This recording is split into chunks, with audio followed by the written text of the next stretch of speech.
किसी डिटर्मिनेंट कोई भी एक रो और किसी भी एक कॉलम के अगर सारे एलिमेंट्स जीरो है then the value of the determinant is zero. इसमें कहा गया है कि अगर किसी डिटर्मिनेंट के सभी रो और सभी कॉलम को आपस में क्या करते हैं इंटरचेंज कर, उसका जो वैल्यू है डिटर्मिनेंट का वो क्या रहेगा, अनचेंज रहेगा। यानी कि अगर इस वाले डिटर्मिनेंट हमने दो रो या फिर किसी दो कॉलम्स को इंटरचेंज करके कोई दूसरा डिटरमिनेंट बनाया है तो दोनों के वैल्यू इक्वल होंगे, लेकिन जो बाद वाले डिटरमिनेंट आएगा। हेलो एंड वेलकम बच्चों, कैसे हैं आप लोग। तो अपना आज का लेक्चर होने वाला है डिटरमिनेंट का लेक्चर नंबर 3 और आज के इस लेक्चर में हम पढ़ने वाले हैं प्रॉपर्टीज ऑफ डिटरमिनेंट के बारे में। ठीक है, देखो प्रॉपर्टीज ऑफ डिटरमिनेंट इसलिए इंपॉर्टेंट है क्योंकि इसमें क्या करोगे आप डिटरमिनेंट को सॉल्व करने के लिए, यानी कि जब आप डिटरमिनेंट का वैल्यू फाइंड करोगे तो उसका वैल्यू फाइंड करने में आपको मतलब कोई कठिनाई ना हो, उसके लिए यहाँ पर क्या है काफी सारी प्रॉपर्टीज दी गई है।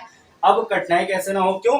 क्योंकि डिटरमिनेंट बहुत सारे क्वेश्चंस ऐसे आने वाले हैं जिनको आप अगर एक्सपेंड करोगे तो वो इतने ज्यादा लेंदी हो जाएंगे कि उनको सॉल्व करना नेक्स्ट टाइम इम्पॉसिबल हो जाएगा आपके लिए। ठीक है, तो उनको इजीली सॉल्व करने के लिए यहाँ पर आपके लिए लेकर के आए हैं प्रॉपर्टीज ऑफ डिटरमिनेंट। ठीक है, इसके अंदर आपको 10 प्रॉपर्टीज के बारे में बताया जाएगा। ठीक है, 10 अलग अलग प्रॉपर्टीज के बारे में बताया जाएगा जिससे आप क्या करोगे डिटरमिनेंट को सॉल्व करने के तरीके समझ पाओगे। ठीक है, हर एक प्रॉपर्टी का अपना एक रूल है, उसको आपके सामने लिखा जाएगा और आपको बताया जाएगा। ठीक है, आपको भी इसको नोट करके रखना है अपने पास और इसको सॉल्व करना है। मतलब सॉल्व क्या करना है, इसको ध्यान रखना है और जब क्वेश्चन सॉल्व करेंगे तो उसके अंदर आपको इन प्रॉपर्टीज को अप्लाई करना है। ठीक है, इन प्रॉपर्टीज को अप्लाई करना और इनका नोटेशन लिखना भी आपको यहाँ पर बताया जाएगा। ठीक है, तो चलिए स्टार्ट करते हैं। अपने पास सबसे पहली प्रॉपर्टी क्या है वो देख लो।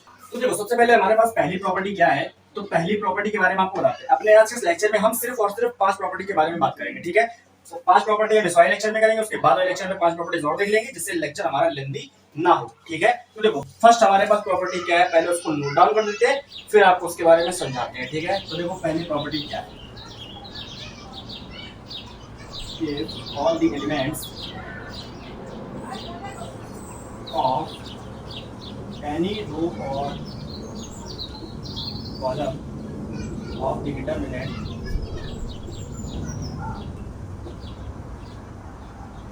are zero, then the value of the determinant is zero। ठीक है, देखो यहाँ पर पहली प्रॉपर्टी में आपको क्या बताया गया, यहाँ पर देखो क्या कहा गया है if all the elements of any row और कॉलम ऑफ द डिटरमिनेंट, यानी किसी डिटरमिनेंट कोई भी एक रो और किसी भी एक कॉलम के अगर सारे एलिमेंट्स जीरो है देन क्या होगा, the value of the determinant is zero. ठीक है, यानी कि उस डिटरमिनेंट का जो वैल्यू होगा वो जीरो होगा। कैसे होगा, यहाँ पर देखो ध्यान से, एक एग्जांपल की हेल्प से आपको बताते हैं। ठीक है, फॉर एग्जांपल हमारे पास एक ऐसा डिटरमिनेंट है जिसका फर्स्ट कॉलम के सारे एलिमेंट जीरो है और दूसरे कॉलम के एलिमेंट ये हैं और तीसरे कॉलम के एलिमेंट ये हैं आपके सामने। ठीक है, हमारे पास ये डिटरमिनेंट है जिसके एक कॉलम के सारे एलिमेंट क्या है, जीरो है। अगर इस डिटरमिनेंट को एक्सपेंड किया जाए इसके फर्स्ट कॉलम के अलोंग तो जीरो बाहर आ जाएगा और सबके अंदर क्या होगा, उनका जो है कोफैक्टर लिखा जाएगा, है ना। यानी कि 0 + 0 और फिर यहाँ पर +0 आएगा और बाद में इसके अंदर क्या होगा, इसका कोफैक्टर लिखा जाएगा। यानी कि यहाँ पर आएगा C11 और यहाँ पर आएगा C21 और यहाँ पर आएगा C31। ठीक है, इस तरीके से आएगा। लेकिन आपको पता है कि यहाँ अगर बाहर 0 है तो इसका वैल्यू भी क्या होगा, 0 हो जाएगा। ठीक है, तो इसको जब एक्सपेंड करोगे तो उसका वैल्यू क्या होगा, 0 होगा। यानी कि डिटरमिनेंट का जो वैल्यू है, आंसर है, वो क्या आने वाला है, वो 0 ही आने वाला है। ठीक है, अगर आपके पास इस तरीके का कोई भी डिटरमिनेंट है उसको आप सॉल्व करते हो तो उसका वैल्यू 0 ही आएगा। अगर उसमें तीनों ही एलिमेंट यानी जितने भी एलिमेंट उस पूरे कॉलम या फिर पूरे रो में होंगे अगर वो 0 है तो इसका वैल्यू क्या होगा, 0 ही होगा। ठीक है, तो ये हमारे पास के डिटरमिनेंट की पहली प्रॉपर्टी है, इसको आपको ध्यान रखना है। और इसको जब भी क्वेश्चन आप किसी क्वेश्चन में मान लो ऐसा कुछ दिखता है आपको तो इसको अप्लाई करके वहां पर आप लिख सकते हो all the elements of the column first या फिर रो सेकंड रो थर्ड जिसमें भी होंगे are 0 then the value of determinant is 0। ठीक है, ऐसे आप डिनोट कर पाओगे। ठीक है, तो ये क्या था, ये था डिटरमिनेंट की वैल्यू, ये प्रॉपर्टी नंबर फर्स्ट। अब देखो हम बात करते हैं सेकंड प्रॉपर्टी की। सेकंड प्रॉपर्टी क्या होती है वो देखो जरा ध्यान से।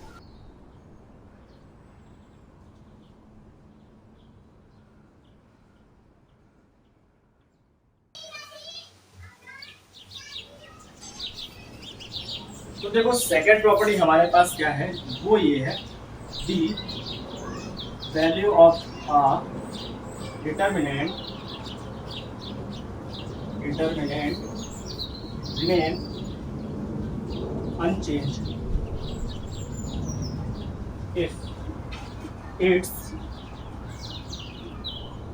rows and columns are interchanged। ठीक है, देखो सेकंड प्रॉपर्टी हमारे पास क्या, सेकंड प्रॉपर्टी ये है, उसमें कहा गया है कि अगर किसी डिटर्मिनेंट के सभी रो और सभी कॉलम को आपस में क्या कर दे, इंटरचेंज कर दे। मतलब जहां पर रो फर्स्ट है वहां पर फर्स्ट कॉलम आ जाए, सेकंड रो की जगह सेकंड कॉलम, थर्ड रो की जगह थर्ड कॉलम अगर आ जाए, तो उसका जो वैल्यू है डिटर्मिनेंट का वो क्या रहेगा, अनचेंज रहेगा, यानी कि वही वैल्यू रहेगा जो पहले उसका था। ठीक है, अगर हमारे पास एग्जाम्पल के तौर पर एक डिटर्मिनेंट है जो कि कुछ इस तरीके का है, A1 A2 A3, ठीक है, और ये उसके क्या है, एलिमेंट है। अगर इस वाले डिटर्मिनेंट को, ठीक है, इसके सभी रोज को सभी कॉलम्स में, यानी कि सभी रो को सभी कॉलम में कन्वर्ट कर देते हैं, देन हमारे पास एक डिटर्मिनेंट दूसरा बन जाएगा। ठीक है, क्या होगा, अगर A1 B1 C1 को इस तरीके से लिख दें, यानी कि फर्स्ट रो को फर्स्ट कॉलम में लगा दें, ठीक है, सेकंड रो को सेकंड कॉलम बना दें, यहाँ पर A2 B2 और ये हो जाएगा C2, और इस तरीके से थर्ड रो को थर्ड कॉलम बना देते हैं, यानी कि A3 B3 और C3। ठीक है, देन क्या होगा, देन इस वाले डिटरमिनेंट का जो वैल्यू होगा और इस वाले का जो वैल्यू होगा वो दोनों ही क्या होंगे, सेम होंगे, उसमें कोई भी चेंजमेंट नहीं होगा, यानी कि यहाँ पर डेल्टा डैश जो है वो डेल्टा के इक्वल ही होगा।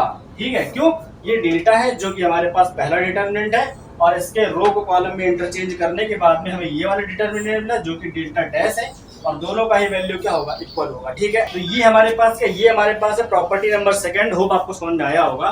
प्रॉपर्टी नंबर सेकंड में क्या बताया है कि सभी रोज को अगर सभी कॉलम्स में कन्वर्ट कर देते हैं तो हमारे पास जो वैल्यू ऑफ डिटरमिनेंट है वो क्या रहेगा, अनचेंज रहेगा। ठीक है, अब देखो जो थर्ड प्रॉपर्टी है वो इससे ही रिलेट करती है। ठीक है, उसमें क्या है वो अभी आपके सामने आ जाएगा अपने आप। ठीक है, अब देखते जाओ, अगर सेकंड प्रॉपर्टी आपको समझ में आ गया तो इसको आप नोट करके रख सकते हो। अब हम आते हैं थर्ड प्रॉपर्टी पर। ठीक है, तो देखो हमारे पास थर्ड प्रॉपर्टी क्या है, हमारे पास थर्ड प्रॉपर्टी जो है उसमें क्या गिवन है, उसमें हमारे पास गिवन है कि इफ टू रोज और columns of a determinant are interchange. ठीक है, अभी इसके पहले वाली प्रॉपर्टी हमने क्या पढ़ा था कि अगर सारे रो को सारे कॉलम्स में कन्वर्ट कर देते हैं तो उसका वैल्यू क्या है, वो अनचेंज रहेगा। ठीक है, तो सेम यहाँ पर भी है, बस थोड़ा सा डिफरेंट है। क्या है कि अगर हम किन्हीं दो रोज या फिर किन्हीं दो कॉलम्स को इंटरचेंज करते हैं आपस में, देन क्या होगा, उस डिटरमिनेंट का जो वैल्यू है वो वही रहेगा। ठीक है, यानी कि अगर इस वाले डिटरमिनेंट हमने दो रो या फिर किन्हीं दो कॉलम्स को इंटरचेंज करके कोई दूसरा डिटरमिनेंट बनाया है तो दोनों के वैल्यू इक्वल होंगे, लेकिन जो बाद वाले डिटरमिनेंट आएगा उसका साइन जो है वो चेंज हो जाएगा। ठीक है, साइन चेंज हो जाएगा तो उसको कैसे लिखा जाएगा, देखो हमारे पास यहाँ पर एग्जांपल के लिए एक डिटरमिनेंट है जिसके एलिमेंट क्या है, A1 A2 A3 B1 B2 B3 C1 C2 C3। ठीक है, यहाँ पर हमने क्या किया गया है कि इसकी फर्स्ट रो और थर्ड रो को, ठीक है, इसकी ये फर्स्ट रो है और ये थर्ड रो है, इनको आपस में इंटरचेंज करके ये वाला एक डिटरमिनेंट बनाया है। ठीक है, यानी कि फर्स्ट रो की जगह पर थर्ड रो और थर्ड रो की जगह पर फर्स्ट रो आ गई है। ठीक है, इसको नोट कैसे किया जाएगा, इसको नोट करने का तरीका है R1 इंटरचेंज R3, इस तरीके से इंटरचेंज आप दिखा सकते हो। और यहाँ पर ये डिटरमिनेंट इनको मिला है और दोनों के वैल्यू जो होंगे वो सेम ही होंगे। अगर ये डेल्टा है तो ये भी डेल्टा ही होगा और ये दोनों इक्वल होंगे, बट इस वाले डिटरमिनेंट का जो वैल्यू है वो क्या हो जाएगा, चेंज हो जाएगा। अगर ये पॉजिटिव है तो नेगेटिव हो जाएगा। ठीक है, ये इस तरीके से हो जाएगा। ठीक, और अगर इसकी को आप सॉल्व करते हो, यानी कि डेल्टा को इधर ले आते हो, तो यहाँ पर माइनस का डेल्टा यहाँ पर आकर के प्लस का हो जाएगा, तो delta plus delta is equal 0, यानी कि 2 डेल्टा इज इक्वल 0। यहाँ से अगर आप देखोगे तो डेल्टा का वैल्यू कितना हो गया, 0, यानी कि वो डिटरमिनेंट जो है उसका वैल्यू क्या होगा, 0 के इक्वल होगा। ठीक है, और इससे क्या है, इससे हमको काफी सारे फायदे मिलेंगे। मतलब क्या है कि हम जब कभी भी डिटरमिनेंट को सॉल्व कर रहे होंगे और उसके अंदर कोई भी वेरिएबल अगर दिया गया है, ठीक है, तो इस प्रॉपर्टी को अप्लाई करके हम क्या कर सकते हैं, उस डेल्टा इज इक्वल 0 से उस वेरिएबल का वैल्यू फाइंड कर पाएंगे क्वेश्चन सॉल्व करते टाइम। ठीक है, तो ये हमको बहुत ज्यादा बेनिफिट देने वाला है क्वेश्चन सॉल्व करते समय। ठीक है, तो वो जो आपके पास प्रॉपर्टी नंबर थर्ड है, इसका आपको ध्यान रखना है कि किन्हीं भी दो रो या फिर किन्हीं भी दो कॉलम्स को अगर इंटरचेंज करते हैं तो जो डिटर्मिनेंट बनेगा उसका वैल्यू क्या होगा, मतलब चेंज हो जाएगा। ठीक है, अगर वो डिटर्मिनेंट पॉजिटिव है तो उसके बाहर नेगेटिव साइन लगा दिया जाएगा। ठीक है, ये था हमारे पास डिटर्मिनेंट का प्रॉपर्टी नंबर 3। अब हम आते हैं इसकी नेक्स्ट प्रॉपर्टी पर, जो कि है प्रॉपर्टी नंबर 4, और वो भी एक छोटी सी प्रॉपर्टी है। ठीक है, जो स्टार्टिंग की 5 प्रॉपर्टीज है वो आपको छोटी छोटी ही दी गई है। अब जो बाद की जो 5 प्रॉपर्टीज होंगी ना, वो थोड़ी लेंदी होंगी, उनको समझाने में थोड़ा समय भी लगेगा। ठीक है, तो यहाँ पर देखो स्टार्टिंग की जो प्रॉपर्टीज अगर आप वो समझ गए हो तो आपके लिए वेल एंड गुड रहेगा, आगे की प्रॉपर्टी समझने में भी आसानी रहेगी आपको। ठीक है, तो यहाँ तक अगर आपको समझ में आ गया है तो चलते हैं अपनी नेक्स्ट प्रॉपर्टी पे, जो कि है प्रॉपर्टी नंबर 4। ठीक है, तो अब हम बात करते हैं प्रॉपर्टी नंबर 4 की, जो कि हमारे पास देखो क्या है। प्रॉपर्टी नंबर 4 हमारे पास क्या है, उसमें है if any 2 rows or columns of a determinant are identical, then the value of determinant is 0। ठीक है, तो देखो हमारे पास प्रॉपर्टी नंबर 4 क्या है। प्रॉपर्टी नंबर 4 पे हमें बताया गया है कि अगर किसी डिटर्मिनेंट की कोई भी 2 रोज या फिर कोई भी 2 कॉलम्स, ठीक है, किन्हीं भी 2 रोज या कोई भी 2 कॉलम्स क्या हो, आइडेंटिकल हो। आइडेंटिकल का मतलब होता है सेम हो, यानी कि उसमें जो एलिमेंट लिखे हैं उन दोनों रोज या फिर दोनों कॉलम्स में वो क्या हो, वो इक्वल हो। ठीक है, अगर वो सेम है देन हम क्या कह सकते हैं, उस डिटरमिनेंट का जो वैल्यू है वो क्या आएगा, वो 0 ही आएगा। कैसे आएगा, देखो आपके सामने एग्जांपल के हेल्प से बताते हैं। हमारे पास अगर एक डिटरमिनेंट ये है a1 a2 a3, ठीक है, b1 b2 और b3, और यहाँ पर जो थर्ड कॉलम है उसमें जो एलिमेंट है वो फर्स्ट कॉलम के इक्वल है। ठीक है, देखो ये एक ऐसा डिटरमिनेंट है जिसका कॉलम फर्स्ट और कॉलम थर्ड क्या है, आइडेंटिकल है। मतलब क्या है, इसमें जो सारे एलिमेंट दिए गए हैं और वो जो इसमें जो सारे एलिमेंट है वो क्या है, सेम है। ठीक है, इसी को बोलते हैं कि इसकी जो C1 है वो C2 के क्या है, आइडेंटिकल है। इसलिए इस वाले डिटरमिनेंट का जो वैल्यू है वो 0 होगा। कैसे होगा, देखो आपको एलिमेंट्री ट्रांसफॉर्मेशन के बारे में बताया गया था जब आपको मैट्रिक्स बता रहे थे। ठीक है, तो वो यहाँ पर भी अप्लाई होते हैं क्योंकि डिटरमिनेंट के लिए ही वो बनाए गए हैं। इसलिए देखो अगर हम इसके कॉलम फर्स्ट में क्या करें, column first minus column third करते हैं, ठीक है, तो क्या होगा, ये पूरे वैल्यूज क्या हो जाएंगे, 0 हो जाएंगे। इसको इससे माइनस करेंगे, इसको इससे माइनस करेंगे, इसको इससे माइनस करेंगे, सारे 0 आ गए। अगर कोई एक रो के सारे एलिमेंट 0 होगा तो डिटरमिनेंट का वैल्यू क्या हो जाएगा, 0 हो जाएगा। ठीक है, इसी वजह से ये प्रॉपर्टी बनाई गई है कि अगर आपको कोई भी 2 रो या फिर कोई भी 2 कॉलम्स के सारे एलिमेंट, ठीक है, क्या हो, इक्वल हो, यानी कि कोई भी 2 रो आइडेंटिकल है, तो उस डिटरमिनेंट का वैल्यू आपको डायरेक्ट 0 रख देना है, यहाँ पर इसको अप्लाई नहीं करना है। ठीक है, इसको अप्लाई करोगे तो लेंदी होगा, इससे बढ़िया है कि आप इस वाली प्रॉपर्टी को अप्लाई कर दो। बस आपको क्या करना क्या है, लिखना है डिटरमिनेंट इज इक्वल 0 और यहाँ पर बता देना है कि C1 and C3 are identical. ठीक है, बस आपको इतना बता देना है। इतना अगर आपने लिख दिया और डिटरमिनेंट के लिए इक्वल में 0 रख दिया तो बस आपका काम हो गया है। ठीक है, तो प्रॉपर्टी नंबर 4 का फायदा यही है कि किसी भी डिटरमिनेंट के अगर 2 कॉलम्स को या फिर 2 रोज को आप आइडेंटिकल देखते हो देन उसका वैल्यू आप सीधे उठा के 0 रख देना, आपका आंसर आ जाएगा। ठीक है, तो ये है हमारे पास प्रॉपर्टी नंबर 4। अब प्रॉपर्टी नंबर जो 5 है उसको बहुत ध्यान से देखना, क्यों, क्योंकि वो बहुत ज्यादा आपके लिए वैल्यूएबल होने वाली है। ठीक है, उसमें क्या है, प्रॉपर्टी नंबर 5 में आपको कुछ नया देखने को मिलेगा और वो आपने इसके पहले मैट्रिक्स में भी नहीं देखा होगा। ठीक है, तो चलिए इसको हटाते हैं, अब आते हैं प्रॉपर्टी नंबर 4 पर और देखो उसमें क्या है। ठीक है, उसके लिए थोड़ी जगह भी चाहिए तो यहाँ से ये सब हटा देते हैं। ठीक है,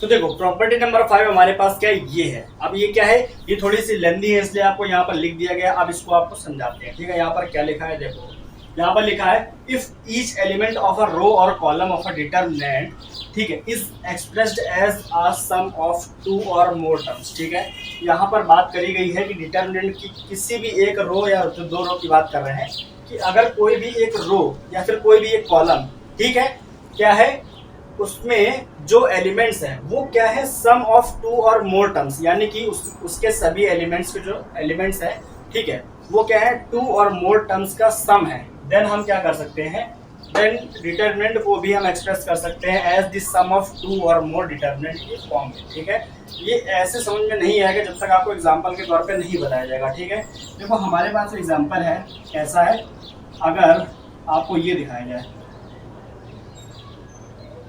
ठीक है, यहाँ पर हमारे पास क्या है, ये एक डिटर्मिनेंट है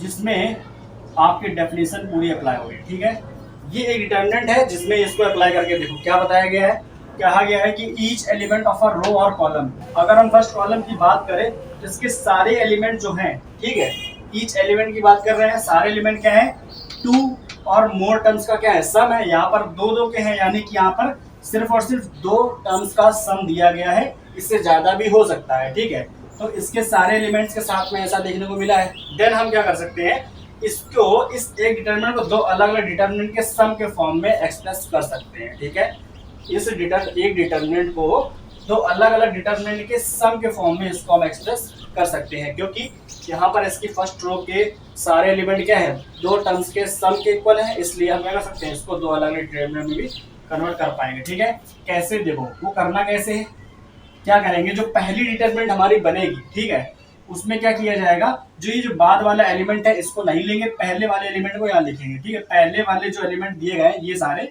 उनको पहले लिखेंगे यहाँ पर, यानी कि A1, A2 और A3।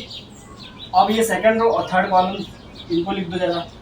ठीक है, C1, C2 और C3 ये लिख दिया, ये हमारी पहली डिटरमिनेंट होगी। अब क्या करेंगे, अब यहाँ पर प्लस का साइन लगाओ और दूसरी डिटरमिनेंट बनाओ। जो दूसरी डिटरमिनेंट होगी ना, उसकी जो फर्स्ट कॉलम होगी, उसके फर्स्ट कॉलम में ये वाले एलिमेंट लिखे जाएंगे। ठीक है, उसके फर्स्ट कॉलम में ये वाले एलिमेंट लिखे जाएंगे। क्यों, क्योंकि हमने क्या किया, इस एक कॉलम के जो एलिमेंट्स थे उनको अलग अलग करके दो अलग अलग डिटरमिनेंट बना दिए। ठीक है, तो U, V और W यहाँ पर लिखोगे अलग से, और जो बाकी एलिमेंट है वो सेम लिखे रहेंगे। ठीक है, इससे क्या होगा, जब आप डिटरमिनेंट के क्वेश्चन करोगे और उसमें इनको अप्लाई करोगे तो हो सकता है आपको अलग करने से इस वाले डिटरमिनेंट का वैल्यू तुरंत मिल जाए और सॉल्व करके आप इसका आंसर से निकाल पाओ। ठीक है, इसलिए ऐसा करना आपको बहुत बेनिफिशियल रहेगा आपके लिए क्वेश्चंस के अंदर। ठीक है, तो हमने क्या किया, यहाँ पर इसकी फर्स्ट कॉलम के एलिमेंट थे जिनको हम लोग अलग अलग करके दो अलग डिटरमिनेंट के सम के फॉर्म में एक्सप्रेस कर दिया। ठीक है, अगर देखो इसका एक और एग्जांपल, ये तो पहला हो गया। ठीक है, दूसरा मान लो इस तरीके से है, अगर लिखा हो A1 प्लस अल्फा, ठीक है, A2 और A3, ऐसे यहाँ लिखा हो B1 प्लस बीटा, B2 और B3, C1 प्लस गामा, ऐसे लिखा हो मान लो। ठीक है, देन क्या करोगे, अभी हमने कॉलम में बताया था, अब यहाँ पर रो में है कि इसकी फर्स्ट रो के सारे एलिमेंट क्या है, दो टर्म्स का सम है। देन क्या करेंगे, हम इसको एक्सप्रेस कर सकते हैं दो अलग अलग डिटरमिनेंट के सम की फॉर्म में। ठीक है, क्योंकि यहाँ पर दो एलिमेंट्स का सम है, यानी कि दो टर्म्स का सम है, इसलिए दो डिटरमिनेंट बनेंगी। अगर यहाँ पर और होते तो और डिटरमिनेंट भी बन जाते। ठीक है, कैसे, देखो जब हम पहली डिटरमिनेंट बनाएंगे तो इसका क्या करेंगे, पहला एलिमेंट लिखेंगे। ठीक है, और दूसरे डिटरमिनेंट क्या करेंगे, इसका दूसरा वाला एलिमेंट लिखेंगे। कैसे, देखो यहाँ पर क्या है, सबसे पहले इसका A1 लेंगे, इसका B1 लेंगे और इस वाले का C1। ठीक है, और यहाँ पर जो लिखा है वो वही रहेगा। ठीक है, अब दूसरे डिटरमिनेंट जब बनाएंगे तो दूसरे डिटरमिनेंट क्या करेंगे, इसका सेकंड वाला एलिमेंट लिखेंगे, यानी कि यहाँ पर आएगा अल्फा, यहाँ बीटा और यहाँ गामा। ठीक है, बाकी जो रो है दोनों उनको वैसा ही लिख दिया जाएगा। ठीक है,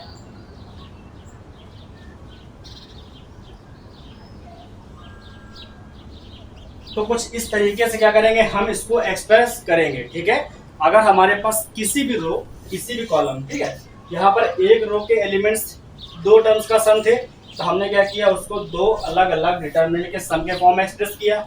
यहाँ पर क्या था, इसका पहला कॉलम जो था वो दो टर्म्स का सम था, तो हमने क्या किया, उसको दो अलग अलग डिटरमिनेंट के सम के इक्वल में एक्सप्रेस किया। ठीक है, अब इस तरीके से क्या करोगे, अगर एक आपको और एग्जांपल देते हैं उसको देख लेना। ठीक है, तो आपके सारे डाउट क्लियर हो जाएंगे। ठीक, उसमें क्या करना, देखो ध्यान से, ये दोनों अगर एग्जांपल आपको समझ में आ गए, क्योंकि इस तरीके से आप डिटरमिनेंट को अलग करके लिख सकते हो, तो जो आप एग्जांपल बताने जा रहे हैं ये दोनों ही इसमें कवर हो जाएंगे। ठीक है, कैसे, जरा देखो, और इसी प्रॉपर्टी का है वो, ये हमारी प्रॉपर्टी आज के लेक्चर की लास्ट प्रॉपर्टी है। इसके बाद हमारा लेक्चर यहाँ खत्म हो जाएगा फिर अब आपको जो बाकी की प्रॉपर्टीज है 6, 7, 8, 9, 10 वो बताएंगे नेक्स्ट लेक्चर, ठीक है, क्योंकि प्रॉपर्टीज बताने में लगेगा समय और उनको समझाने में भी समय लगेगा, इसलिए आज के लेक्चर में सिर्फ 5 प्रॉपर्टीज ही बताएंगे, ठीक है।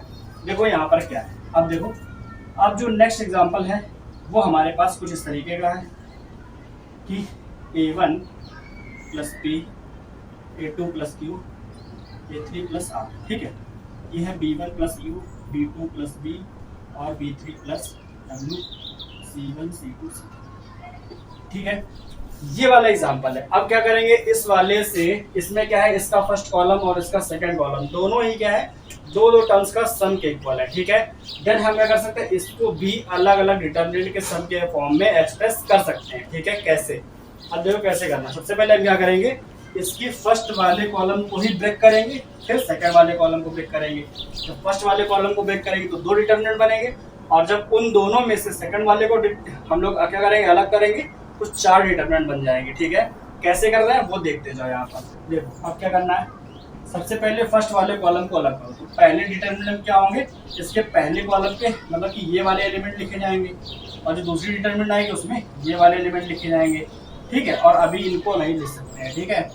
देखो यहाँ पर क्या आएगा, A1, A2 और A3, यहाँ पर क्या आएगा, B1 plus U, B2 plus B और B3 प्लस W। आप चाहो, जैसे आप लिखना चाहोगे, अगर हम यहाँ पर सिर्फ B1, B2, B3 लिखते, U, V, W ना लिखे तो ऐसा नहीं है, ऐसा नहीं कर सकते हैं, ठीक है। हमको एक बार में सिर्फ एक ही कॉलम के एलिमेंट्स अलग हो सकते हैं, बाकी इनको यहाँ पर लिख दो, C1, C2 और C3, ठीक है। ये एक डिटरमिनेंट हो गई, और जो दूसरी डिटरमिनेंट बच्चे मिलेगी उसमें क्या लिखा जाएगा, P, Q और R, ये लिखे जाएंगे वहाँ पर, ठीक है, P, Q और R। बाकी जो सेकंड और थर्ड कॉलम है वो वैसे ही रहेंगे, यानी कि B1 plus U, B2 plus B और B3 प्लस W, ठीक है। ये हो गया C1, C2 और C3, ठीक है। तो ये हमारे पास क्या आ गया, 2 डिटरमिनेंट अलग अलग आ गए, ठीक है। अब क्या करोगे, इस वाले डिटरमिनेंट में सेकंड कॉलम को अगर अलग अलग करोगे तो इससे 2 डिटरमिनेंट मिलेंगे और इससे भी 2 डिटरमिनेंट अलग अलग मिलेंगे, ठीक है। तो हमारे पास टोटल कितने आ जाएंगे, 4 डिटरमिनेंट हो जाएंगे, ठीक है। तो चलिए करके देखते हैं यहाँ पर क्या है। जब इस वाले में अलग करोगे तो पहली रो तो वही रहेगी, सेकंड रो में क्या हो जाएगा, ये वाले एलिमेंट लिखे जाएंगे, सेकंड कॉलम में ये वाले एलिमेंट लिखे जाएंगे, और जब दूसरी डिटरमिनेंट बनेगी तो उसमें ये लिखे जाएंगे, ठीक है। तो जो पहली डिटरमिनेंट होगी वो क्या होगी, वो होगी A1, A2 और A3, और उसका दूसरा कॉलम क्या होगा, B1, B2, B3, और तीसरा क्या होगा, C1, C2, C3, ठीक है। प्लस जो दूसरी डिटरमिनेंट बनेगी उसकी फर्स्ट कॉलम तो यही रहेगी, A1, A2, A3, और जो सेकंड कॉलम है वो U, V, W हो जाएगा, ठीक है, U, V और W, और बाकी जो थर्ड कॉलम है वो वैसा ही रहेगा, ठीक है।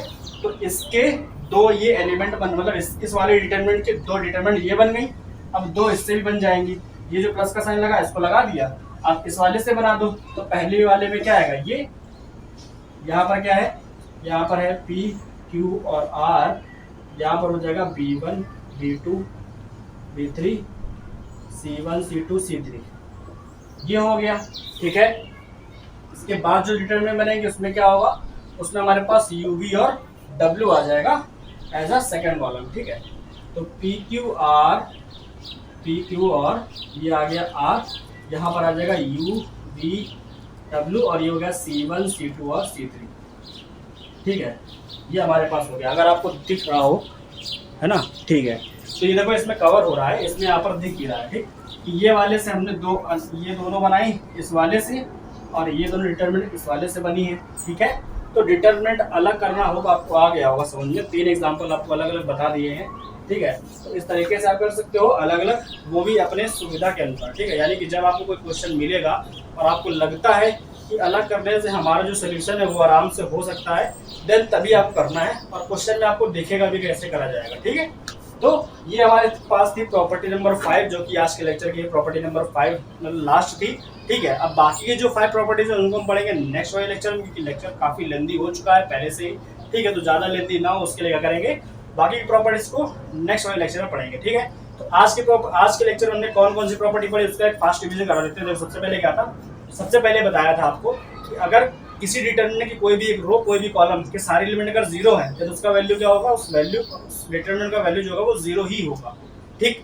सेकंड हमारे पास क्या था, सेकंड प्रॉपर्टी थी कि अगर किसी डिटर्मिनेंट के सारे कॉलम्स को और सारे रोज को इंटरचेंज कर देते हैं देन उस डिटर्मिनेंट का जो वैल्यू होगा वो अनचेंज रहेगा, यानी कि सेम रहेगा। ठीक है, अब थर्ड प्रॉपर्टी में क्या बताया था, थर्ड प्रॉपर्टी में बताया था कि अगर किसी डिटर्मिनेंट की किन्हीं भी दो रोज या फिर किन्हीं भी दो कॉलम्स को आपस में इंटरचेंज करते हैं देन जो बाद वाला डिटर्मिनेंट बनेगा उसका वैल्यू पहले वाले के इक्वल होगा, लेकिन उसका जो वैल्यू है, उसका जो साइन है वो चेंज हो जाएगा। तो ये थर्ड प्रॉपर्टी हो गई। फोर्थ प्रॉपर्टी में क्या बताया था कि अगर किसी डिटर्मिनेंट के दो कॉलम या फिर दो रोज आइडेंटिकल हैं देन उस डिटर्मिनेंट का वैल्यू भी क्या होगा, जीरो के इक्वल होगा। ठीक है, और फिफ्थ प्रॉपर्टी जो कि आपके सामने है, इसमें क्या बताया था, इसमें ये बताया था कि किसी भी डिटर्मिनेंट के किसी एक रो किसी भी कॉलम के अगर सारे एलिमेंट दो या फिर उससे ज्यादा टर्म्स का सम है देन हम क्या करेंगे, उस डिटर्मिनेंट को टू और मोर डिटर्मिनेंट के सम के फॉर्म में एक्सप्रेस कर सकते हैं। ठीक है, जैसे यहाँ पर किया गया है और उसके पहले दो एग्जाम्पल होता है उसमें भी किया गया था। ठीक है, तो वो आपको समझाया गया होगा, आपको समझ में आया होगा। अगर इसमें भी कहीं भी आपको डाउट हो तो आप बता सकते हो। बाकी के डाउट्स आपके जो 5 प्रॉपर्टी बची है वो आपको नेक्स्ट लेक्चर में बताएंगे। इसके बाद ही आपको एंड स्क्रीन पे मिल भी जाएगा, तो आप उस पर क्लिक करके देख लेना उसको। ठीक है, और इसके जो पहले वाला लेक्चर है वो भी आपको देखने को मिल जाएगा, तो उसको भी देख लेना ताकि आप समझ पाओ कि इसके बाद में क्या पढ़ाया गया है। ठीक है, तो चलिए आज के लिए इतना ही रखते हैं, मिलते हैं नेक्स्ट लेक्चर में इसकी आगे की प्रॉपर्टी के साथ में। तो चलिए गुड बाय, टेक केयर, जय हिंद जय भारत।